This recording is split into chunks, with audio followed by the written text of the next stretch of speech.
사람의 생각과 말을 표현하는 여러 가지 방법이 있습니다. 아는 것을 전해야 될 때는 설명을 하기도 하고요.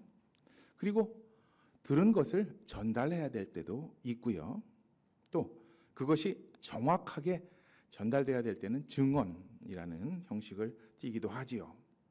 또 어떤 목적을 가질 때는 설득을 하거나 호소를 하기도 합니다. 이러한 많은 이야기 방식 중에 특별히 사람의 마음을 움직이는 가장 큰 힘을 지닌 방법을 우리는 고백이라고 이야기할 수 있습니다.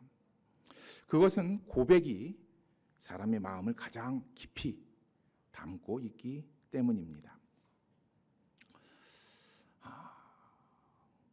사랑하고 싶어, 사랑하래, 사랑해야 될 것 같아.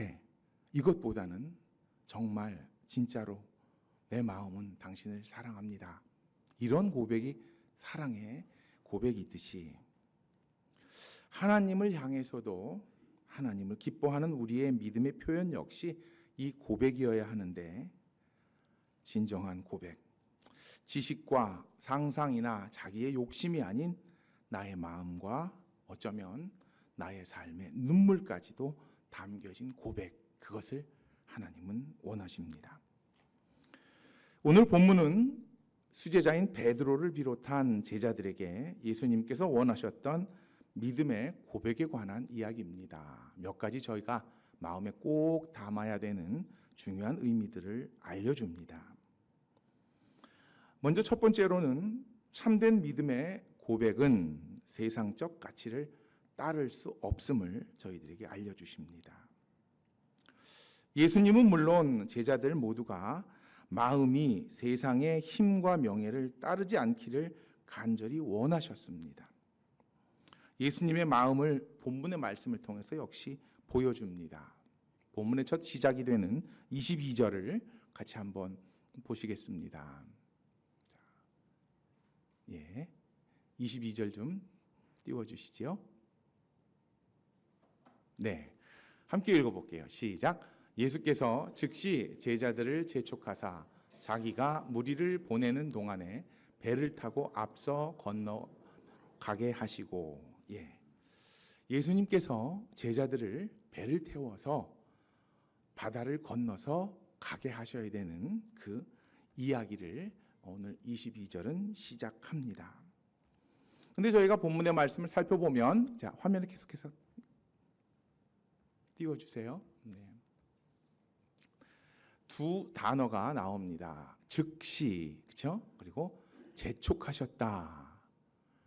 뭔가 예수님이 굉장히 급하셨던 거예요. 제자들을 보내고 배를 태워서 건너편까지 보내야 되는, 그리고 시간적으로도 이때 이미 날이 어두워졌거든요. 그러니까 저녁이 되고 이제 밤이 되는 시간인데 배를 태워서 보내야 되는 긴급한 예수님의 어떤 이야기가 있나 봅니다. 그리고 23절을 보면요, 예수님께서는 혼자 무리를 떠나서 그 예수님과 함께 있었던 많은 사람들을 돌려보내시고 혼자 산으로 다시 기도하러 올라가셨다라고 성경은 저희들에게 알려주십니다. 무슨 일이 있었을까요? 예수님의 어떤 마음이 그렇게 급한 일이었을까요? 오늘 본문의 그 이전 부분을 읽어보면 저희들이 그것을 알 수가 있는데, 이전에 이런 이야기가 나옵니다. 떡 5개와 물고기 2마리로 5,000명이 넘는, 장정만 5,000명이니까요. 산술적으로 다 계산을 해보면 10,000명이 넘을 것이다 라고 상상을 할 수 있는데, 그렇게 많은 사람들에게 떡 5개, 물고기 2마리로 예수님이 먹이셨어요. 그리고 남았어요. 모든 사람들이 배불리 먹었습니다. 자, 그때 어떤 일이 발생됐을까요? 사람들이 예수님을 다시 보기 시작합니다. 야, 대단하다. 이런 분이 우리 앞에 있었고 내가 이런 분의 이야기를 듣고 이런 기적을 내가 체험하다니. 그리고 오늘 본문과 같은 내용을 다루고 있는 요한복음 6장에는 이런 말씀이 있습니다. 그 사람들이 예수님을 왕으로 삼으려고 하시기 때문에 예수님이 얼른 피하셨다. 사람들은 예수님을 향해서 우리의 왕이 되어 주십시오. 꼭 우리를 이끌어 주십시오라고 예수님께 매달렸을 겁니다. 그런데 제자들의 마음은 어땠을까요? 아마 우쭐했겠죠. 내가 따르는 선생님이 이런 기적, 이 많은 사람들을 다 먹이시는구나. 사람들이 이렇게 우리 스승님 앞에 무릎 꿇고 엎드리고 머리 숙이고 왕이 되달라고 하니 제자들까지도 역시 내가 굿초이스를 했구나 라는 그런 마음을 가졌을 수밖에 없습니다. 내가 이런 분의 제자야, 이분이 나의 스승이야 라는 말을 계속해서 평생 하고 싶은 마음이 있었을 것입니다. 마치 주님의 능력이 자신의 것인 양. 그런데 주님이 원하셨던 것은 그런 것이 아니었나 봅니다. 오늘 성경 말씀 아까 읽으셨던 제자들을 즉시 재촉해서 보내야 됐던 이유가 이것이었구나라고 마음속에 다가옵니다. 예수님이 원하는 건 그것이 아니었거든요. 예수님이 왕이 되시는 것도 아니고 제자들이 그것 때문에 흥분해서 야, 내가 정말 제자가 잘 됐다. 세상의 가치로 제자됨을 평가하고 싶지 않으셨던 것입니다. 그래서 주님께서는 제자들을 배를 태워서 이제 곧 늦은 밤이 시작되지만 빨리 가라고 내어 미십니다. 그리고 당신도 그 제자들을 위해서 아마 기도하러 가셨던 것 같아요. 기도하러. 시험에 들지 말게. 이들의 마음이 흔들리지 않게.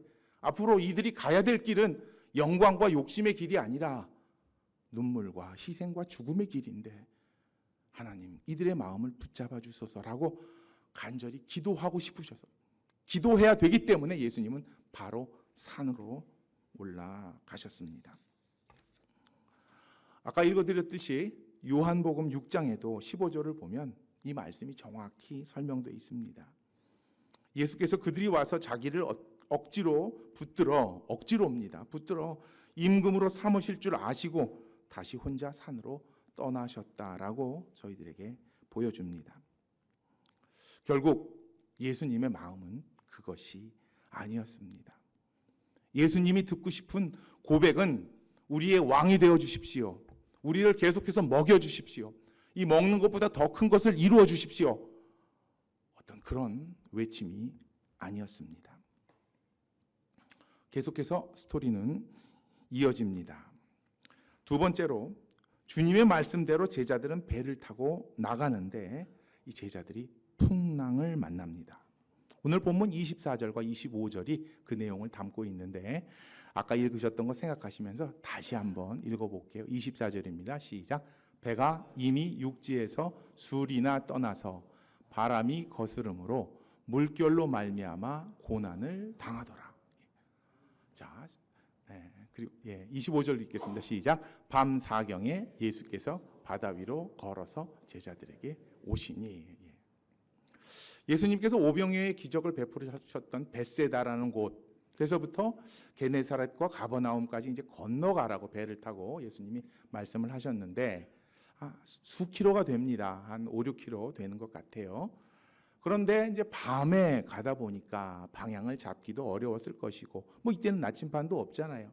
어두우니까 어떻게 가야 될지 가다 보는데 또 풍랑을 만났습니다. 그러니 밤 4경 오늘날의 시간으로 말하면 11시에서부터 한 1시 사이 그 정도 될 때까지 바다를 건너지 못했습니다. 목적지까지 가지를 못했습니다.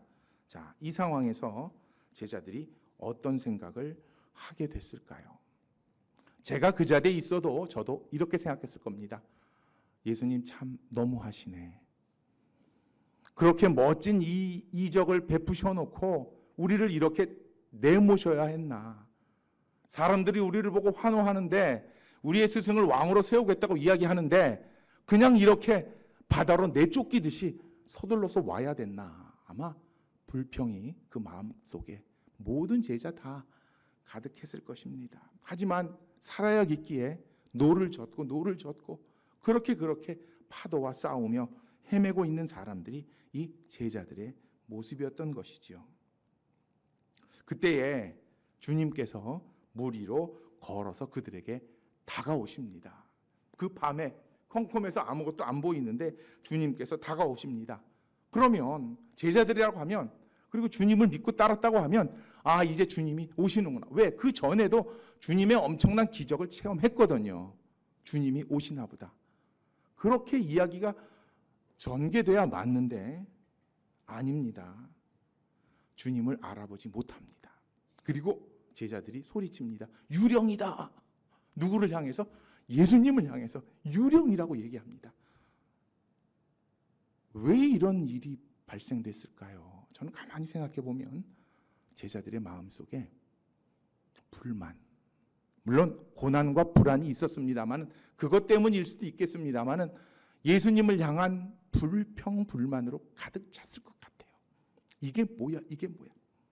왜 우리가 이러려고 예수님을 따랐던 것인가? 이러려고 내가 오늘날로 따지면 이러려고 교회 다녔나? 내가 이러려고 봉사했나? 내가 이러려고 헌금했나? 내가 이러려고 주님의 말씀대로 산다고 고백했나? 아마 이런 비슷한 이야기들을 했겠지요. 그러니 그들 앞에 주님이 보일까요? 안 보입니다. 상상했습니다. 누가 우리에게 걸어온다. 그것도 무리를 걸어온다. 물론 그들에게 가시는 예수님의 발걸음은요, 저는 이건 상상입니다. 이거 뭐 신학적으로 설명할 수 있는 건 아니지요. 굉장히 급하셨을 것 같아요. 열심히 제자들을 위해 기도했는데 제자들이 파도를 만난 것을 아시겠지요. 그렇죠? 제자들이 막 혼돈하고 혼란한 걸 아셨겠지요. 그러니 제자들 향해서 달려옵니다. 그러니 뭐 무리고 뭐고 있겠어요. 예수님 무리를 그냥 막 천천히 나다 하고 내가 이런 기적을 베풀었다고 그렇게 오시는 상황이 아니었을 것 같아요. 그들을 구하려고 막 무리를 뛰어오시는 예수님의 모습을 상상하게 됩니다. 그런데 그 예수님을 보고 뛰어오시는 예수님의 마음을 이해하지 못하고 그 마음의 고백을 알지 못하고 제자들은 예수님을 향해서 유령이다라고 이야기합니다. 무엇이 원인이었을까요? 상상해 보십시오. 아마 그들 가운데 있는 불만, 내가 얻고 싶은 것을 얻지 못했던 안타까움, 재촉해서 쫓아내시는 예수님의 참 이렇게 하시나라는 불평들, 이해하지 못하는 그 마음들이 제자들이 예수님을 알아보지 못하게 합니다. 그래도 예수님은 그들에게 찾아오십니다. 예수님이 뭐라고 말씀하실까요? 왜 그랬느냐? 왜 나를 보고 유령이라 그랬냐? 화가 나서 다 빠져버려라 이렇게 분노하셨을까요? 아닙니다. 아까 읽으셨습니다만 그들 앞에 오셔서 오늘 설교의 제목입니다. 안심하라. 나니까 두려워하지 말라. 그들을 위로하십니다. 이게 예수님의 마음입니다. 그들을 향한 고백입니다. 아까 떠나라고 재촉하셨던 것도 제자들을 향한 고백이고요. 다가와서 흥분하고 떨고 있고 두려워하는 제자들 향해서 손을 붙잡아 주시면서 안심해 안심해. 이것도 예수님의 제자들을 향한 고백인 거죠. 이런 상황, 비록 제자들과 예수님의 이야기가 본문에 나와 있습니다만 그것을 읽은 우리는 당연히 우리의 상황에서 받아들이고 해석합니다. 우리가 원하는 것, 우리가 인간이기에 세상적인 가치관을 가지고 세상적인 시각에서 신앙을 평가하고 바라보고 하나님께서 나에게 하라고 하신 것을 재단할 때도 있습니다. 저 역시 목사지만 똑같이 그렇게 살아갑니다. 그리고 항상 이것이 잘못이구나. 나중에 하나님이 알게 하셔서 감사하지요. 그것 또한 굉장한 은혜입니다. 하나님은 언제나 저를 나무라지 않으시고 오늘 본문처럼 위로하시고 두려워하지 마, 염려하지 마, 걱정하지 마라고 제 손을 붙잡아 주시는 분이 예수님이셨습니다. 그런데 이것까지도 정말 큰 은혜예요. 그래서 예수님의 위로를 받고 예수님의 고백을 받고 정말 감사합니다, 주님. 이렇게 주님께서 나를 사랑하시는 줄 몰랐습니다, 주님. 이것도 엄청난 고백이지요. 오늘 본문인 마태복음 그리고 이 비슷한 내용을 담고 있는 마가복음 그리고 요한복음 세 가지가 있는데 마가복음과 요한복음은 여기까지 기록합니다. 여기까지도 은혜잖아요. 예수님의 고백, 마음의 고백을 받았고 우리도 우리의 마음을 고백했기 때문에 은혜인데, 자, 오늘 본문인 마태복음은요, 확실히 마태는 사람들에게 관심이 있습니다. 제자들의 마음속을 이렇게 봅니다. 한 가지 이야기를 더 첨부합니다. 바로 베드로의 이야기인데요. 28절부터 33절까지의 다른 데는 안 나온 추가적인 이야기가 이 베드로의 실패에 대한 이야기가 등장합니다. 왜 이야기가 여기 있을까요? 진짜 참된 고백은 이것까지도 가능해야 될 것 같습니다. 제가 오늘 본문을 읽고 설교를 준비하면서 그런 생각을 했어요. 하나님의 은혜를 받고 오병이와 같은 기적을 느끼고 하나님의 도우심을 받고 축복을 받고 감사합니다라는 고백도 할 수 있어요. 그렇죠? 또 2025년도에 하나님께서 저희들에게 그런 은혜와 축복을 허락하실 수도 있어요. 또 하나님께서 우리에게 가라고 하신 길을 갔는데 풍랑과 어려움을 만나고 내 뜻대로 잘 안 되고 그것 때문에 불평하고, 하지만 하나님이 나를 사랑하시고 나를 붙드시고 내 마음속에 믿음을 흔들리지 않게 하시고 나를 지켜주셨으면 그것도 또 은혜와 감사와 하나님 사랑합니다라고 고백할 수 있지요. 그런데 그 차원을 넘어서 만일 2025년도에 내 뜻대로 안 돼요. 나 열심히 봉사했어요. 열심히 찬양대하고 열심히 재직 생활하고 열심히 교회, 학교, 교사 생활하고 열심히 식당에서 봉사했는데 내 뜻대로 안 돼. 자, 이런 경우 우리에겐 어떤 고백이 있을까? 그렇게 되면 그게 부족한 신앙일까요? 아니, 오히려 하나님은 그런 우리의 상황을 더 큰 고백과 더 진솔한 고백과 더 마음을 닮은 눈물의 고백으로 하나님이 이끄신다는, 혹시라도 제가 그 속에 포함될 수도 있고요, 우리가 포함될 수도 있는데 그래도 하나님이 나를 이렇게 이끄시는구나라고 엄청난 은혜와 위로를 저희들에게 주시는구나라는 것을 알 수가 있었습니다. 세 번째는 이 아까 말씀처럼 베드로라는 좀 독특한 캐릭터를 가진 사람이 등장을 합니다. 굉장히 나서기 좋아하고 굉장히 자기를 보여주기를 좋아하는 사람입니다. 그리고 최고라고 인정받지 못하면 굉장히 화나는 사람이에요. 그리고 그만큼 열심히 합니다. 혹시 내가 그런 스타일이다라고 생각되는 분 계신가요? 베드로가 이제 등장을 하는데 이렇게 이야기합니다. 주님께서 무리를 걸어 오시니까 저렇게 우리에게 급하게 우리를 사랑하시니까 막 달려오시는구나, 그렇게 생각하지 않고 베드로는 이렇게 받아들였습니다. 대단하시다.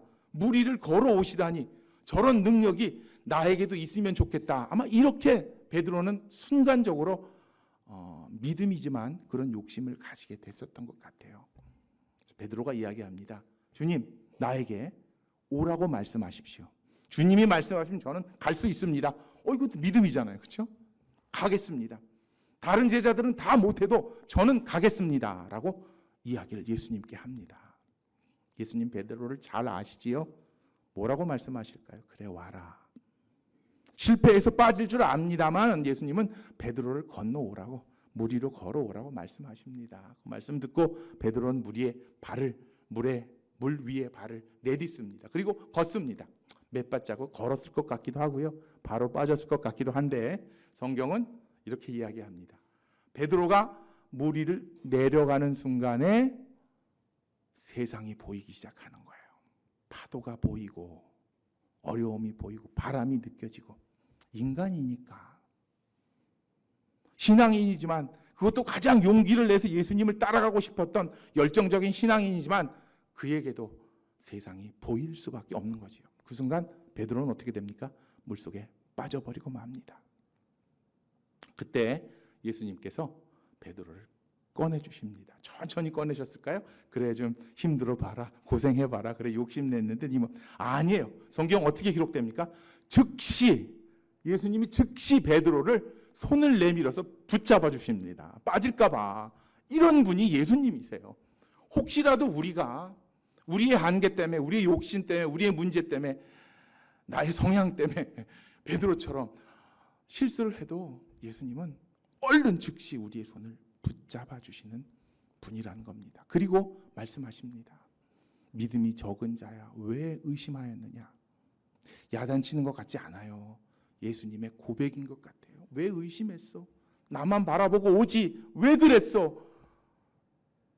예수님의 마음과 사랑을 닮은 베드로를 향한 고백이 여기서 느껴져요. 저는 왜 그랬어? 왜 의심했어? 그냥 나 바라보고 네가 얘기했던 대로 오지. 물론 베드로의 모든 한계를 예수님이 아셨기 때문에 이렇게 말씀하시는 거고, 베드로만 다그치고 베드로만 알려주기 위해서가 아니라 그 말씀을 똑같이 오늘 읽은 수지광석교회 성도들에게 가르침을 주시기 위해서, 마음을 보여주시기 위해서 이렇게 고백하시는 것 같아요. 왜 의심했어?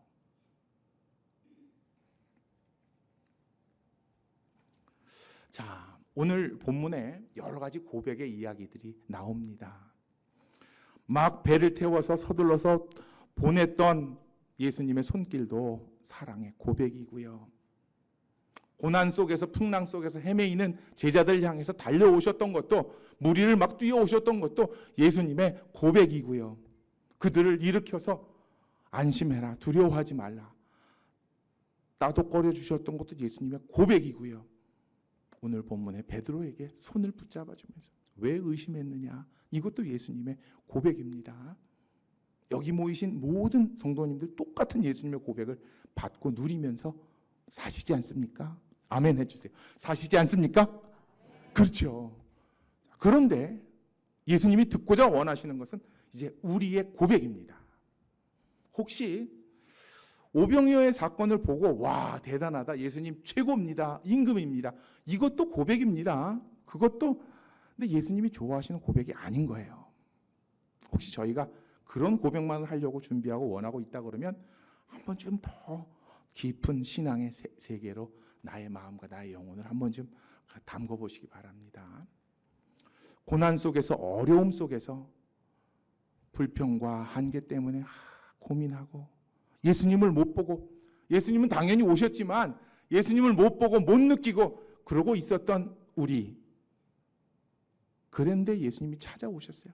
감사합니다. 역시 당신은 역시 나를 사랑하시는군요. 이것도 당연히 고백입니다. 그런데 만일 우리가 하나님이 우리의 뜻대로, 우리 욕심대로 이루지 않아서 나는 더 열심을 냈는데 그것이 오히려 나의 한계 때문에 물에 빠지게 되는 상황이 된다고 해도 주님은 우리의 손을 붙잡아 주시잖아요. 그러면 우리는 이런 고백을 드릴 수 있어야 될 겁니다. 오늘 본문 33절의 말씀, 자, 화면에 띄워주시죠. 베드로가 뭐라고 고백하는지, 베드로만이 아니라 제자들 모두가 이렇게 고백합니다. 자, 함께 읽습니다. 시작. 배에 있는 사람들이 예수께 절하며 이르되 진실로 하나님의 아들이로소이다 하더라. 엄청난 고백입니다. 왕이십니다, 대단하십니다, 감사합니다, 이게 아니고 진실로 하나님의 아들입니다. 나의 모든 것을 주님이 지켜주셨습니다. 주님이 아니면 나는 살 수가 없습니다. 주님이 허락하신 이 교회 아니면 나의 믿음을 지킬 수가 없습니다. 내가 봉사하는 이 일 아니면 나는 주님을 가까이 모실 수가 없나 봅니다. 주님은 나를 지키시는 진실된 하나님의 아들이십니다 라는 그 고백, 수지광성교회에 함께 예배드리시는 모든 성도들의 고백이 되시기를 소망합니다. 함께 기도하시겠습니다.